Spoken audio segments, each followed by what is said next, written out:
Arrived late to my sister's baby shower party and heard my parents laughing about me in front of the guests, saying she's a loser who can't value family. I sent them all the bills I had been paying until now. They panicked, but that wasn't all. When my lawyer called them, I gazed at the custom-made welcome baby banner, wondering if the rose gold lettering was a typo. Lily had always leaned towards simpler aesthetics, yet my mother seemed determined to amplify every detail these days. The party planner's invoice in my hand served as a stark reminder of why I should have initially declined to orchestrate this baby shower. My name is Clara, and I've dedicated the past 15 years to demonstrating professional achievement and family dedication aren't mutually exclusive. Spoiler alert. My mother remains unconvinced. They're running 20 minutes behind, announced Maya, the caterer, appearing beside me with her clipboard. Of course, I muttered. Glancing at my watch, I saw another work email demanding attention, though it could wait for the moment. Were the flower arrangements confirmed? I inquired. All set, Maya replied. But your mom called again. She's asking about rearranging the seating to bring Lily's college friends closer to the front. I closed my eyes, mentally counting to 10. The seating chart we had finalized 3 days prior, the one she had approved, that very chart. Maya gave my shoulder a reassuring squeeze. Want me to tell her no? I'll handle it. I sighed, retrieving my phone and dialing Mother's number. 1 ring, 2 rings. Clara. Darling. Mother's voice dripped with honey, never a positive indicator. I was just considering the seating. Mother, we can't alter it now. The place cards are printed, and the tables are set. Lily specifically requested this arrangement. Lily approved it last week. My gaze drifted to the venue staff arranging crystal centerpieces, each likely costing more than my first car. Remember during the family dinner? Oh, you mean the dinner you departed early from for that conference call? I got interjected. There it was. The quintessential Eleanor Vance guilt trip right on cue. That call secured the Thompson account, I stated, maintaining a leveled tone. It's contributing to paying for this shower you're attempting to micromanage. Always work with you, isn't it? She lamented dramatically. Your sister is having a baby, Clara. A baby? Would it be so detrimental to focus on family for once? The venue manager waved frantically across the room, another crisis to address. Mother, I must go. The seating remains as is. I ended the call before she could protest further. Problems? Maya inquired, already knowing the answer. Just the usual. Mother being mother. I straightened my blazer. Now what's amiss? The dessert table's lighting isn't ethereal enough. Apparently, Maya rolled her eyes. Manager is having a full-blown meltdown. As we walked towards the commotion, my phone buzzed. Lily's text illuminated the screen. Mom says you're being difficult about the seating. Why can't you just help make my day perfect? Perfect. Like the straight A's that were never quite sufficient. Like the promotion that signified nothing because I missed Sunday dinner. Like this $40,000 baby shower that somehow still fell short. The lights are fine, I stated firmly to the manager. If anything, we'll adjust the camera settings for photos. My phone buzzed again. This time, it was David, the family lawyer. Clara, your mother is on the other line about the venue contract.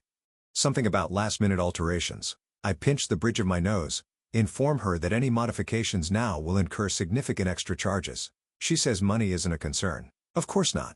I thought it's not her money. I observed another delivery arriving. Hand-painted party favors from Lily's favorite artist. Just stall her, please. We're mere hours from the event. We will. And Clara, David paused, you're doing a fantastic job. Don't let anyone tell you otherwise. Ending the call, a familiar ache settled in my chest. The same ache from age 12 when Mother praised Lily's mediocre piano recital, yet missed my debate championship. The same twist of pain when she raved about Lily's art major, dismissing my business degree as cold and calculating. Hey, Ma. His voice drew me back to the present. You okay? Fine, I replied, straightening the nearest place card. Just pondering why I persist in trying to prove myself to individuals who have already formed their conclusions about me. Because you're Clara, she said simply. You never surrender. Even when perhaps you should. The caterers finally arrived, creating a welcome diversion as I guided them towards the kitchen. My phone buzzed one last time. A message from Aunt Carol. Your mother's on the warpath. Brace yourself, dear. And remember, you are worth more than their approval. I surveyed the impeccably decorated venue, the myriad of small details I had meticulously orchestrated while simultaneously juggling client meetings and project deadlines. Within 4 hours, this room would be filled with guests, and my sister would have her flawless baby shower, and I would smile, nod, and feign indifference to their cutting remarks, as always.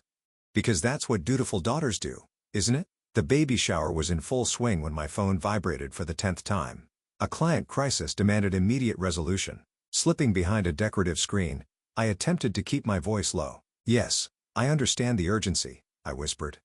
"I can review the contract within 20 minutes. Clara." Mother's voice sliced through the party chatter. "What are you doing back there?" I abruptly ended the call.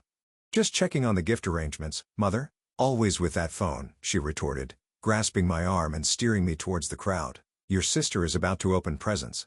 Surely, your precious work can wait." Lily was seated in the ornate chair I had specifically ordered, surrounded by admiring guests. Her pregnant glow was enhanced by the professional lighting I had arranged, a detail no one would likely acknowledge. "There you are." Lily's smile didn't quite reach her eyes. "I was beginning to think you vanished." "Just managing some details," I replied, taking my designated seat beside her, noticing my mother hovering nearby like a watchful hawk. "Details, details," Mother sighed audibly enough for nearby guests to hear. "That's all Clara ever thinks about these days. Numbers and contracts instead of family." A few guests shifted uncomfortably. I felt my cheeks flush but maintained my smile.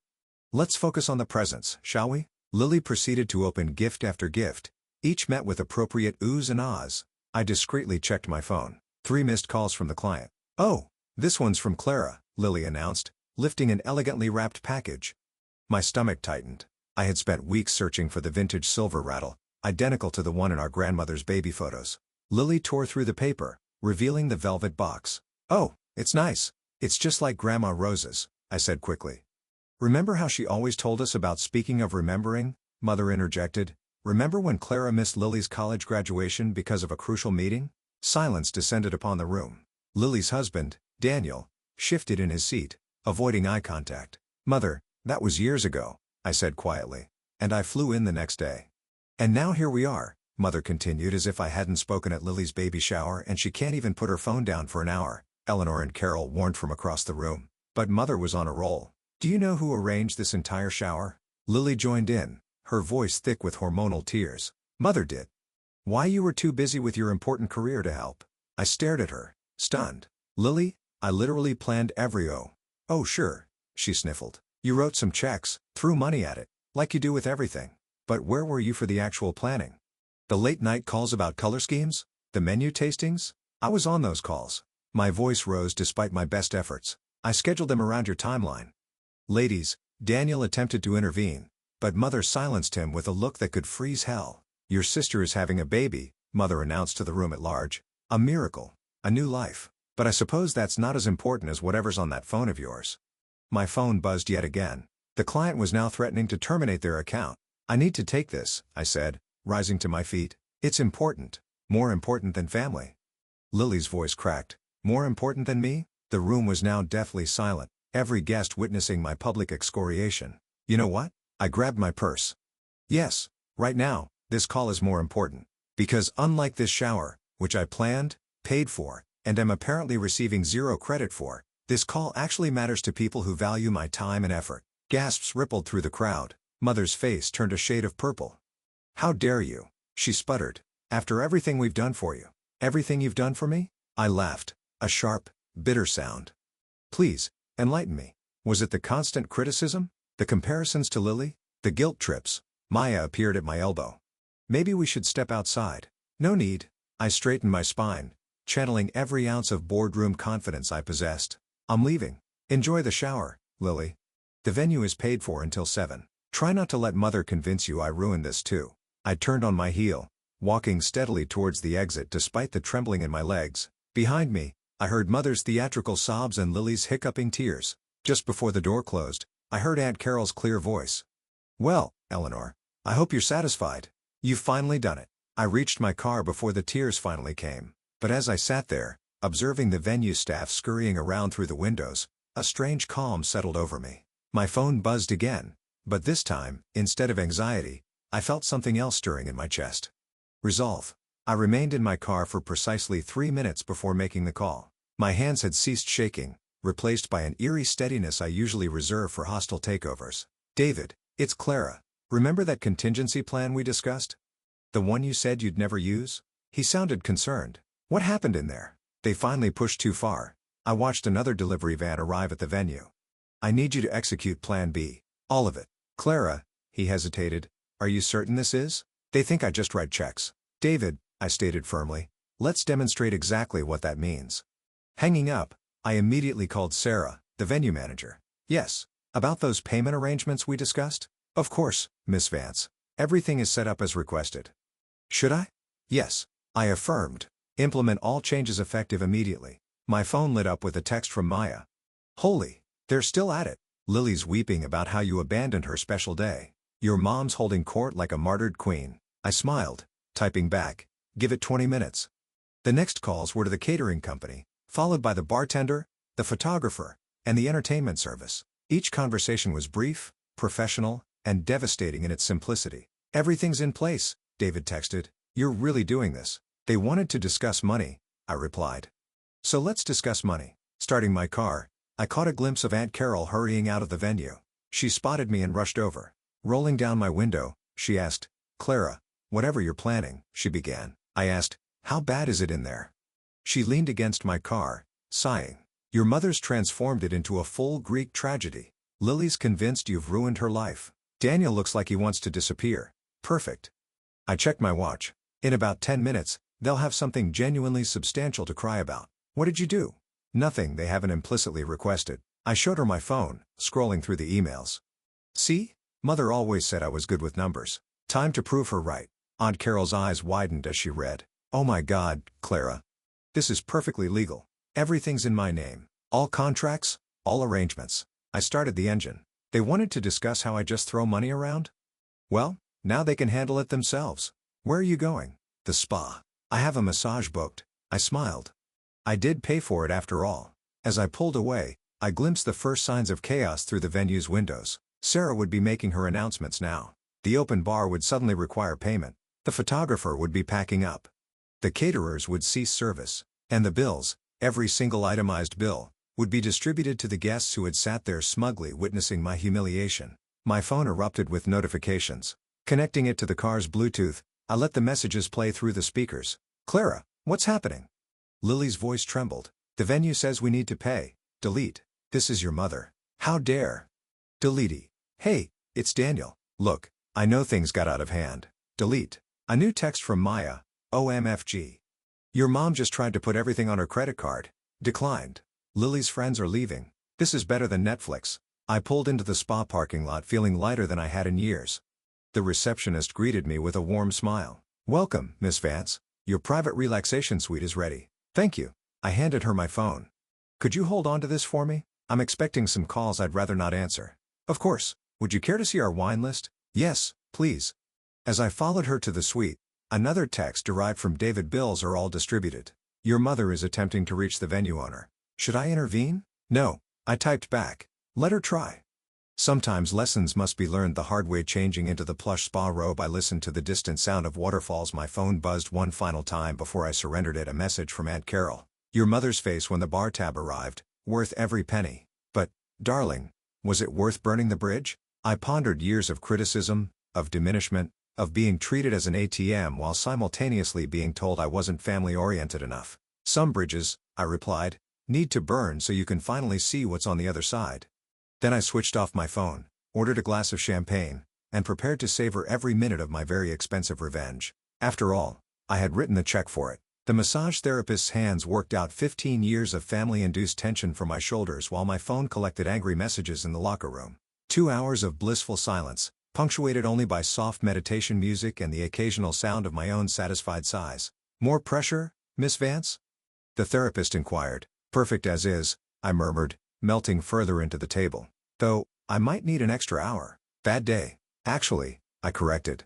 It's turning out better than expected. Emerging from the treatment room, the receptionist offered a sympathetic look. Your phone has been quite active. 37 missed calls. I presume none were pleasant. The last one was rather loud. She handed me the device. Something about financial terrorism, I believe. I scrolled through the messages, each more frantic than the last. The final voicemail was from Mother, her voice shrill with panic. Clara Elizabeth Vance, you answer this phone right now. The venue is demanding payment for everything. Everything. Lily's friends had to pay for their own drinks. The photographer departed with all the photos. The caterers packed up the food. What have you done? Delighting it with a smile, I dialed Maya. You absolute legend, she answered, laughing. I wish you could have witnessed it. Your mother attempted to pull the "do you know who I am?" card with the venue manager. Sarah just kept presenting her with the contracts, all bearing your signature. How's Lily? Crying, obviously. But get this, her college friends bailed when they were stuck with the bar tab. Real friendship test, right there? I settled into the spa's relaxation lounge, accepting a glass of infused water. And Daniel, actually handling it better than expected. He's been making calls, trying to sort things out. I overheard him telling Lily that maybe they'd been taking advantage of you. Interesting. I sipped my water. Any other casualties? Those designer cupcakes you ordered, the ones Mother boasted about arranging.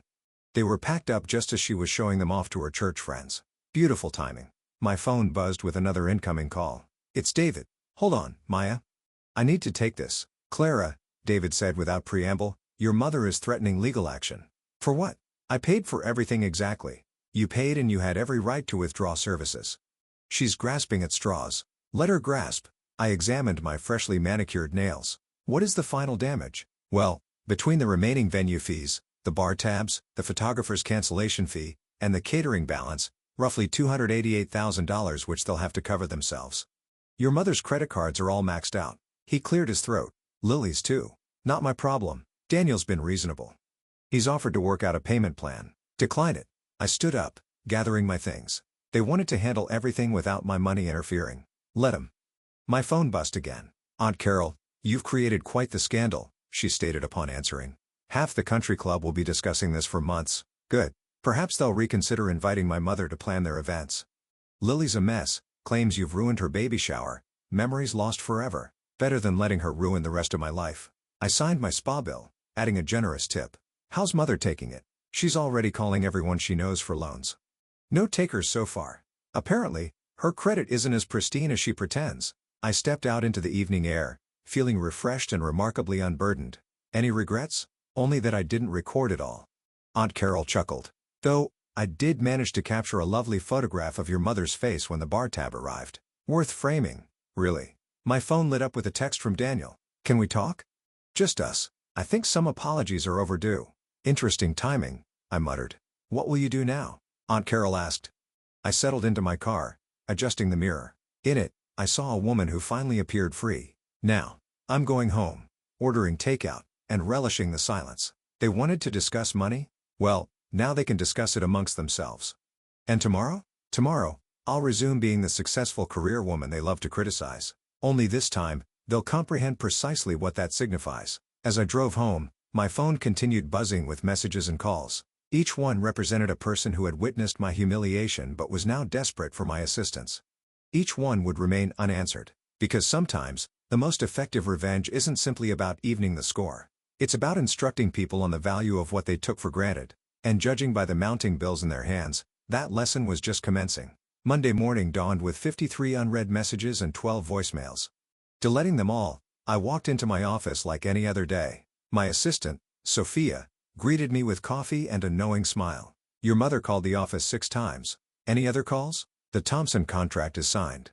The merger meeting is at 2. She hesitated. Your sister's husband stopped by. Daniel was here, said he wanted to discuss business. Sophia handed me a folder. I informed him you were in meetings all day. My office phone illuminated. Your mother again, Sophia announced. Let it ring. Maya burst through the door, coffee in hand. Tell me everything. How was the spa? Did you sleep well? Have you checked social media? One question at a time. I logged into my computer. The spa was perfect. I slept like a baby. And no, I'm avoiding social media. Oh, you shouldn't. She pulled out her phone. Your mom's church friends are having a meltdown in the community Facebook group. Apparently, you've destroyed the sanctity of baby showers forever. Tragic. Lily posted 3 crying selfies. The last one says, when your own sister betrays you on your special day. My phone buzzed. Aunt Carol, your mother's holding an emergency family meeting tonight, she said without greeting. She's attempting to rally the troops against you. Good luck with that. I checked my calendar. Most of them owe me money too. Daniel's been asking questions about the business side of things. Has he? I pulled up my banking app. Interesting timing. Considering Lily's credit card payment is due today. That's not all. Ankara lowered her voice. Your mother's been calling everyone about refinancing her house. Maya, who had been scrolling through social media, looked up sharply. Oh my God, you have to see this. Lily's college friends posted about the tacky cash bar, and your mom went nuclear in the comments. My office phone lit up again. Your sister this time. Sophia's voice came through the intercom. Still in meetings. And Carol sighed through the phone. Eleanor's threatening to write a letter to your board of directors about your unethical business practices. The board that I'm on? I laughed. The one that values my ability to manage multi-million-dollar deals? She's desperate, and Carol paused. They all are good. I opened my email to find several messages from Daniel. Maybe now they'll understand what it feels like to be valued only for your financial contributions. Maya perched on my desk. Daniel's been commenting on your professional achievements on LinkedIn. Every single post. Trying to butter you up. More like damage control. His law firm's partners follow you. My phone buzzed with a text from David. Lily's attempting to dispute the venue charges on her credit card. Not going well for her. Your mother's calling again, Sophia announced. I pressed the intercom button. Sophia, hold all calls unless they are about the Thompson deal. And if Daniel comes by again, inform him my schedule is fully booked through next month. What about the family meeting tonight? Aunt Carol asked. I have a dinner with clients. I didn't, but they didn't need to know that. Besides, I thought they needed to navigate this situation themselves. Eleanor is claiming you've turned your back on family. No, I corrected. I've turned my back on being their personal bank. There's a difference. Maya showed me her phone again.